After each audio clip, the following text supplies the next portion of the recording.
I'm really happy to see that Marvel is doing a lot of new and interesting things in Phase 4. But Eternals to me is a bit of a mixed bag. Let me explain.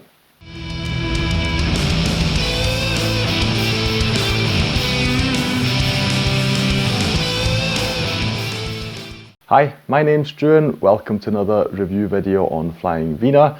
It's, as I mentioned just now, very exciting to see that Marvel is really trying various things out in the news Phase 4. So after we have concluded the Infinity Saga, I do like what they are doing. It's just that I feel that this film, it'll probably be the most mixed reception that they will ever have, or have had to date. I'll put it that way. Who knows what they're going to do in future. I'll get into what I mean by all these things, and later on actually, while I will keep this spoiler free at the end of the video, and I'll give you a heads up when that point arrives, I will talk about some spoilers. But I saw the trailer the first few times, it didn't really wow me. I was like, what is this film? What is it going to be about? While I was really interested in the characters and I liked the cast from the start when I first saw it, I had no idea. But I didn't want to read up because I wanted to be surprised by it all. So the basic plot I can give you is that we have these beings. They are called the Eternals. They have been on Earth for a few thousand years. They have been sent here by a celestial being that's like a sort of godlike creature in the MCU, massive in scale, really hard to fathom. They have been sent to Earth to deal with a race of, I don't know, you can't really call them animals, I suppose, but they are very animal-esque. That's what they are portrayed as. That's what we see of them. They are called deviants, and they are trying to hunt and kill the human population. So they have been sent to eradicate these deviants, and that's what we see them do over the centuries, basically. That is more or less all I'll tell you about the plot. So we have got this big battle going between the Eternals and the Deviants, and I'll be honest, at first when I saw them appear in the film, I thought, oh no, this is going to be another just robot army like we've seen in Age of Ultron or something like that. I thought they were going to do this, but I'll be honest, I thought that these Deviants were actually rather interesting. Not only do they all have unique designs, so they are animal-esque, but every single one looks very different. I just found them a lot more interesting because they aren't just soldiers. Every single one of them is actually a real credible threat. So I did enjoy that. I will admit that the concept won me over by the end. Now, what really makes this film so great are the characters. I love the characters. This is probably one of the best character-driven films I have seen in the MCU till now. I really like that.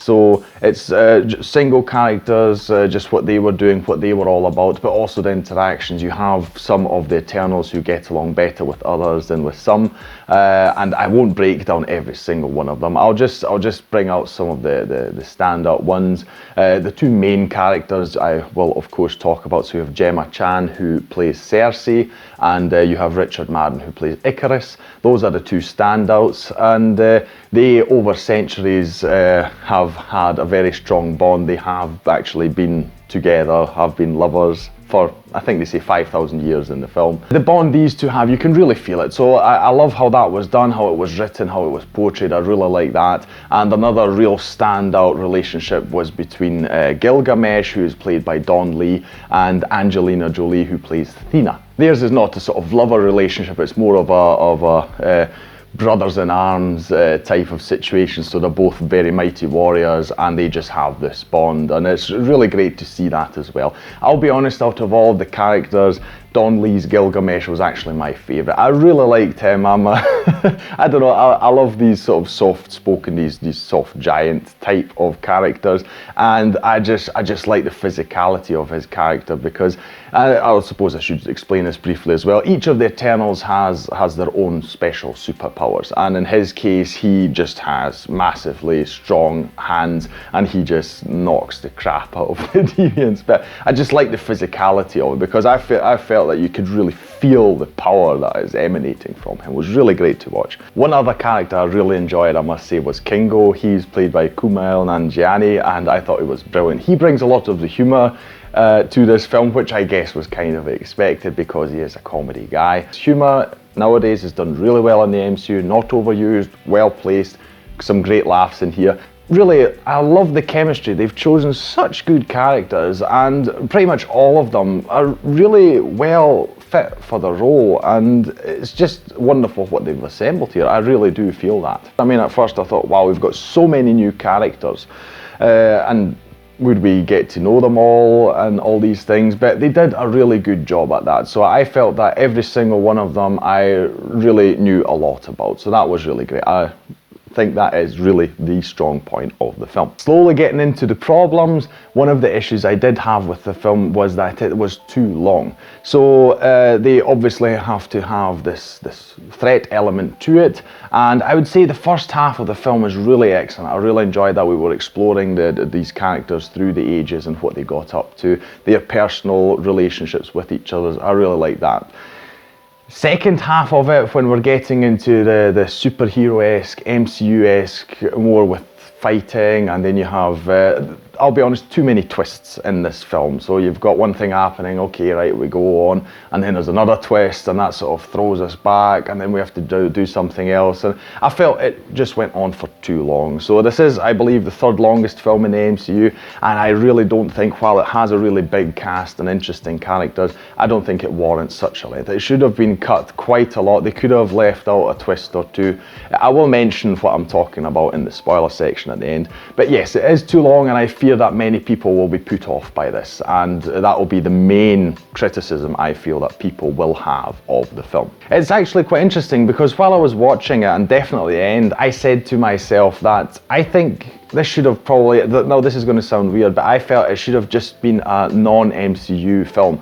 I think that if you don't have the staple of the Marvel Cinematic Universe put on it, it would actually be a more interesting, more individual film. Even by the end, I wasn't too sure about how they are going to fit this in the MCU, and would I even want it, because I can't really see these characters meshing too well with the others. But of course Marvel has surprised me a lot in the past, so maybe they'll do it again. But generally I think that would have worked better, because MCU fans are going into this film with certain expectations, and this really was a very, very different film, which I liked because I like Marvel trying out new things, definitely. But again, I feel that they're just going to lose a few fans over this, because it is becoming clear that Phase 4, I'll be honest, after Avengers Endgame, I wasn't too sure whether I would want to stick with the MCU. I thought I'll check out the first few films, see how it goes. But I thought, you know, this probably, they've used pretty much all of their juju. Who knows where it's going to go. All I've seen until now has actually got me very curious, very excited to see what's coming. So they are going more comic booky ways in certain things. They are trying out more things.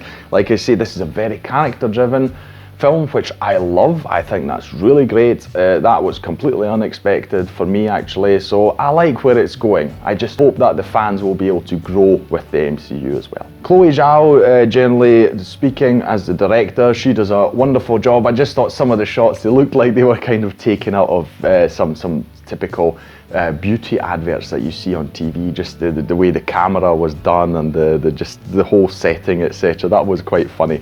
But generally speaking, a very beautiful film to behold.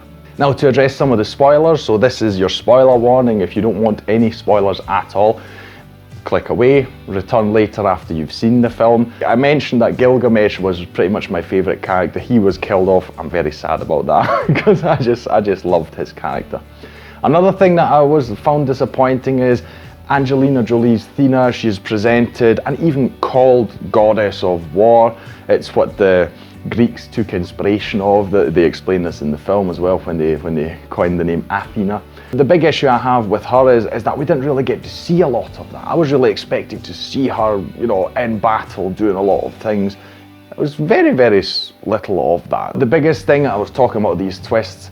If you've seen the film, you know that towards the end, Richard Madden's Icarus, he suddenly turns on his Eternals, etc. I really didn't like that. I thought it was strange. I get that it was big twist, etc. I thought it was also one too much, because we already had a big bad that we were sort of trying to go against. But I suppose they felt they had to put it in just so that they could have a real physical combat fight at the end, sort of. So, you know, I wasn't a big fan of that. And just generally speaking, they could have cut out quite a lot of things that happened. I felt it dragged on a bit too long. This whole plot with trying to find Ajax killer, you know, and doing all these things. The Eternals' powers are really not that good, are they? I mean, for what they are made for. It's explained in the film that they were designed and created specifically to combat these deviants.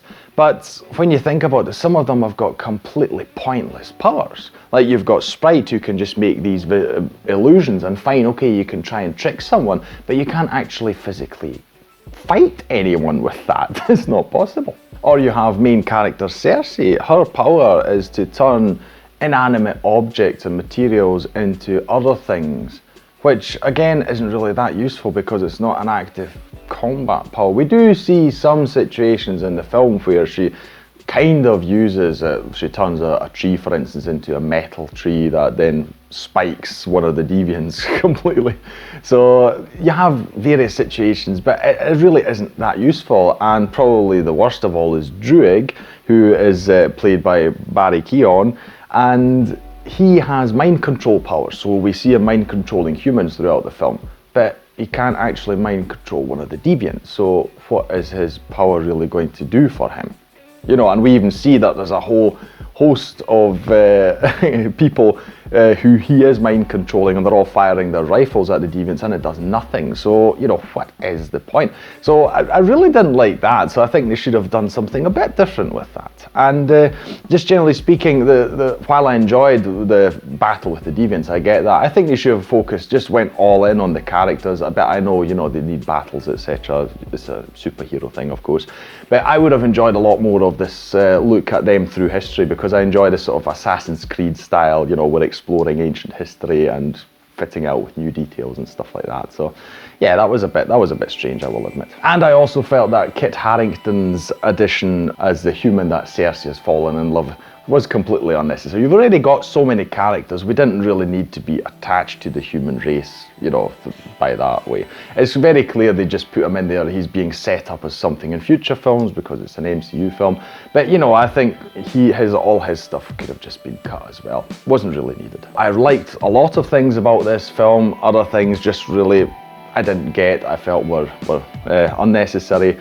So, and I think this is ultimately what's going to happen with this film. It's going to be a very mixed reception. I hope that it doesn't discourage Marvel from trying to go more in this direction, try more character-driven things. That would be great. But yes, they have to figure out some things in future. If they do these kind of films, they should make sure they're shorter. Those are my thoughts on Eternals. Leave down in the comments if you've seen the film, if you plan to do so, what your thoughts are.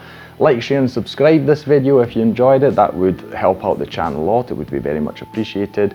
And I'll see you in the next review video on Flying Wiener. Take care. Bye.